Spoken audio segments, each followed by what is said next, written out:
ఇప్పుడు నేను యాదగిరిగుట్ట వెళ్తున్నాను. యాదగిరిగుట్ట హైదరాబాద్ నుంచి సుమారు ఒక 60 కిలోమీటర్లు ఉంటుంది.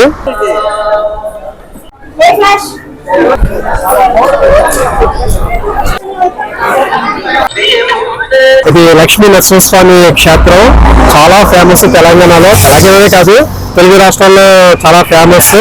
సో యాదగిరిగుట్ట వెళ్ళి అక్కడ లక్ష్మీ నరసింహస్వామిని దర్శించుకున్నాం. పదండి.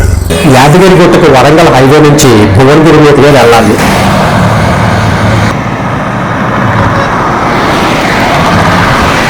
దారిలో పచ్చని పొలాలు, కొండలతో భువనగిరి కొండ బ్యాక్ సైడ్ కనిపిస్తుంది. చాలా బాగుంటుంది.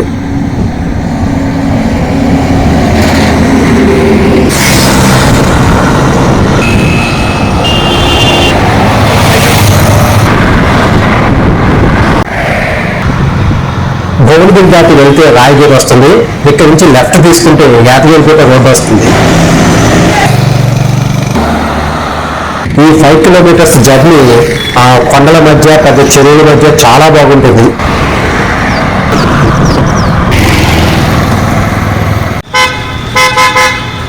ఇది పాత నరసింహస్వామి దేవాలయం అంటారు, పాతగుట్ట అంటారు. ముందుగా స్వామి లక్ష్మీ నరసింహస్వామి ఇక్కడే వెలిసారు. ఇక్కడ నుంచి గుర్రం మీద కొత్త నరసింహస్వామి దేవాలయం యాదగిరిగుట్ట ఉంది కదా, గుట్ట మీదకి వెళ్ళి అక్కడ వెలిసారనమాట. ముందుగా ఇక్కడ దర్శించుకుని అక్కడికి వెళ్ళటం అనేది ఆయన అయితే.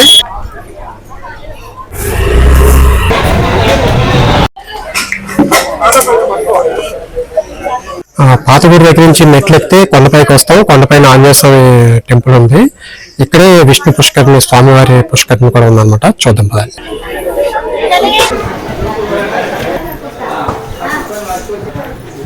ఇది ఆంజనేయ స్వామి దేవాలయం.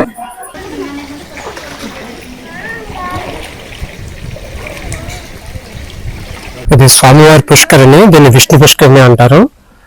ఇక్కడైతే వాటర్ ఉంది. మధ్యలోనేమో స్వామివారి నరసింహస్వామి విగ్రహం ఉంది. చిన్న మందిరం పెట్టారు. ఇక్కడ నుంచి చూస్తే చుట్టూ నేచర్ చాలా బాగుంటుంది.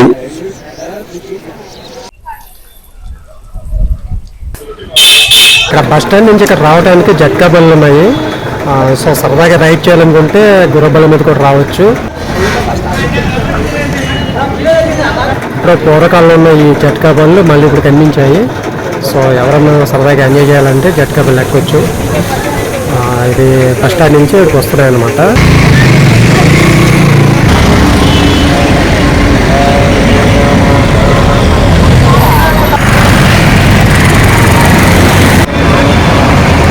ఇది యాదగిరిగుట్ట టెంపుల్ కి వెళ్లే మెట్ల దారి. ఇక్కడ కొబ్బరికాయ కొట్టి మెట్లు ఎక్కుతారు.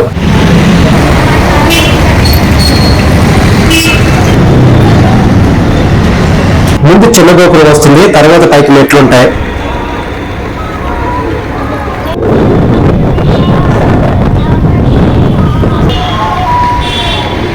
మెట్లు ఎక్కే ముందే వాటర్ బాటిల్ తీసుకుని వెళ్ళండి. ఎండాకాలం ఈ మెట్ల దారి నుంచి నడిచి పైకి వెళ్ళడం చాలా కష్టం. పైన షెడ్ లేదు, కాళ్ళు కాలిపోతున్నాయి. ఎక్కడ ఆగడానికి కూడా నీడ దొరకలేదు. పైనుంచి చూస్తే యాదగిరిగుట్ట టౌన్ చాలా బాగా కనబడుతుంది.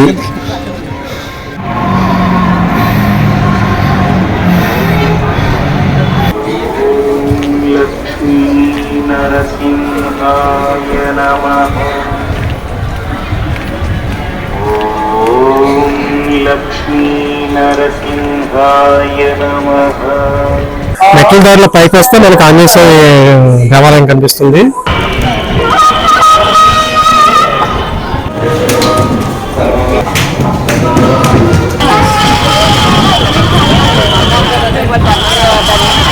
ఇది Yadadri bus station. Bus line వచ్చి ఇక్కడ ఆగుతున్నాయి. ఉచిత దర్శనం కూడా ఇక్కడే ఉంది.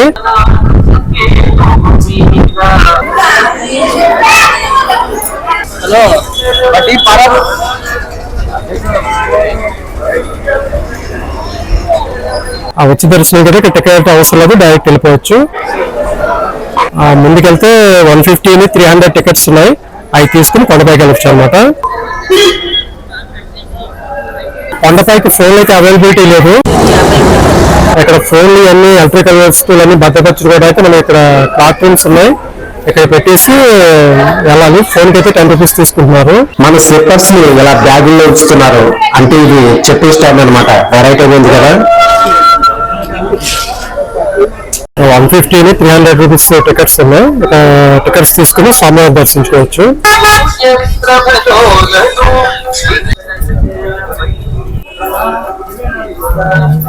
కొండపైకి రావడానికి కావాలంటే బ్యాటరీ వెహికల్స్ ఉన్నాయి.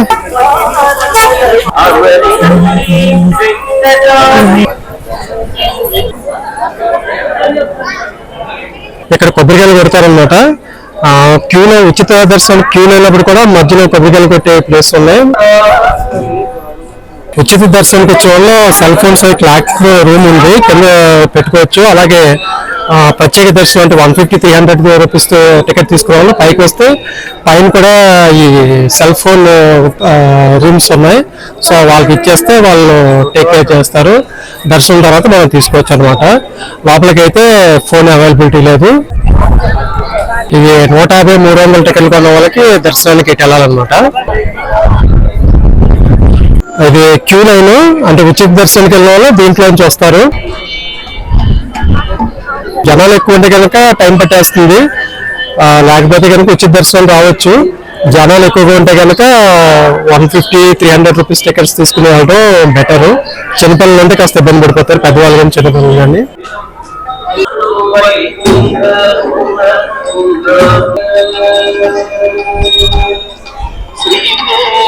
ఇది తూర్పు ద్వారం అనమాట. మన దేవాలయంలోకి దీనిలోంచి ప్రవేశిస్తాం. లోపలికి వెళ్ళిన తర్వాత స్వామివారి గర్భగుడిలోకి వెళ్తాం. లోపల స్వామివారి గుహలో ఉంటారు, చాలా బాగుంటారు. లక్ష్మీ సమేతుడై ఉంటారు నరసింహస్వామి.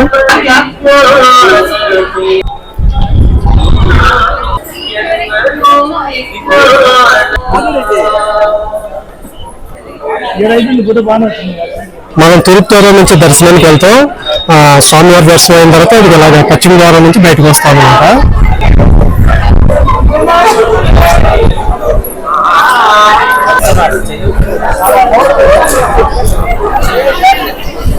ఇక్కడ ఆంజనేయ స్వామి క్షేత్రపాలకుడు.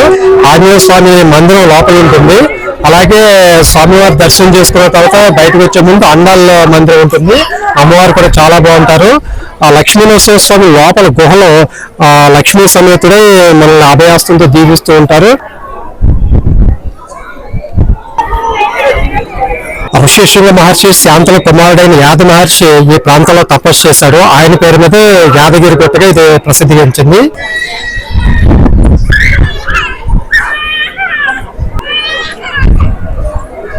యాద మహర్షి శ్రీహరి కోసం తపస్సు చేశారు. ఆయన తపస్సులో ఉండగా ఒక రాక్షసుల ఆహార వేషంలో వచ్చి యాద మహర్షిని చూసి తినడానికి రాకపోతే విష్ణుమూర్తి సుదర్శన చక్రం వచ్చి ఆ రాక్షసుని చంపింది. దాంతో సుదర్శన చక్రానికి యాద మహర్షి కృతజ్ఞతలు చెప్పుకున్నాడు. అలాగే తన తపస్సును కొనసాగించాడు.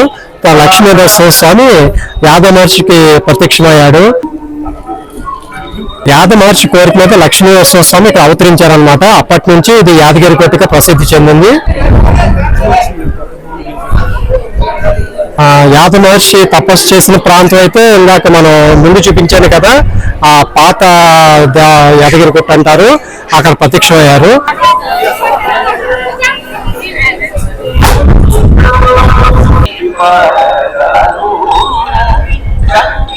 స్వామివారి దేవాలయ గోపురాన్ని బంగారు తాపడం చేయించారు. అంటే తిరుపతి అలాగే ఇక్కడ కూడా అలా చేయించారనమాట.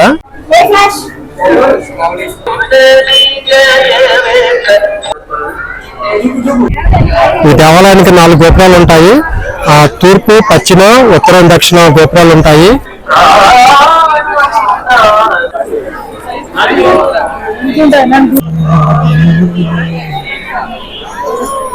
ఇక్కడ ప్రసాదాలు ఇస్తారు, కావాల్సిన వాళ్ళు తీసుకోవచ్చు. ఇక్కడ స్వామివారికి అమ్మవారికి భక్తులు ఇచ్చిన మొక్కబడి వస్త్రాలు అమ్ముతున్నారు, కావలసిన వారు కొనుక్కోవచ్చు. యాదాద్రి లక్ష్మీ నరసింహస్వామికి ఎవరన్నా అంటే టెంపుల్కి ఏదైనా విరాళాలు కానీ అన్నదానానికి ఏదైనా అమౌంట్లు కానీ ఇవ్వాలనుకుంటే ఇక్కడ కౌంటర్ ఉంది, ఈ కౌంటర్లో ఇవ్వచ్చు.